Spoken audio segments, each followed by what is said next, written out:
Welcome back to Good Morning Boss. Mga boss, 22 days to go, Pasko na. Kaya naman inalam natin ang isang Christmas play. Ano kaya ito? Dito lamang yan sa I Love My Culture.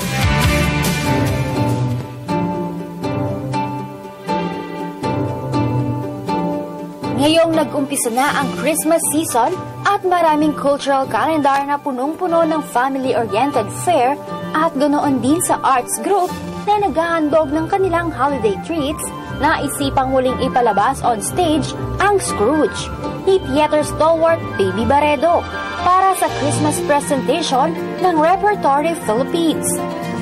Finest bird in the shop, where the finest of one in all pairs. Ayon sa kanya, Scrooge is the best that the theater can offer. What better way to show what Christmas is if not through the story of a miser who thought Christmas is a humbug?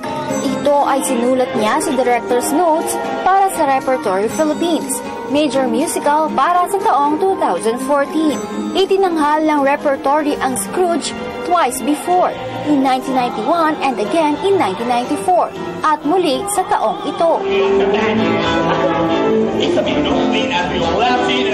Ang kasalukuyang production ng Scrooge ay nagtatampok ng libro, musika at liriko ni Leslie Bricusse, isang mahusay na kompositor ng mga Broadway musical na kilala sa kanyang komposisyon na Stop the World, I Want to Get Off noong 60s at ang movie musical na Willy Wonka at Chocolate Factory noong 70s. I'd like to see the back of all again and again.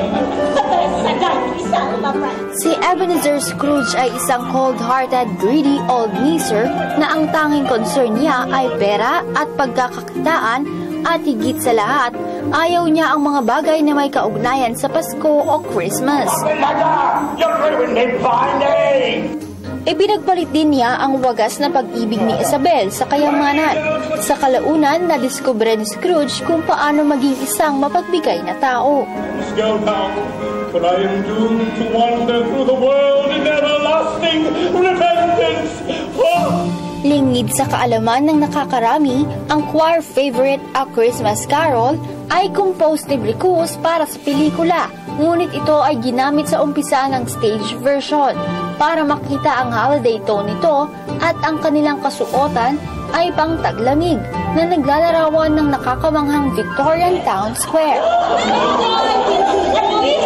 Kaya ngayong holiday season, tangkilikin natin ang teatrong Pinoy.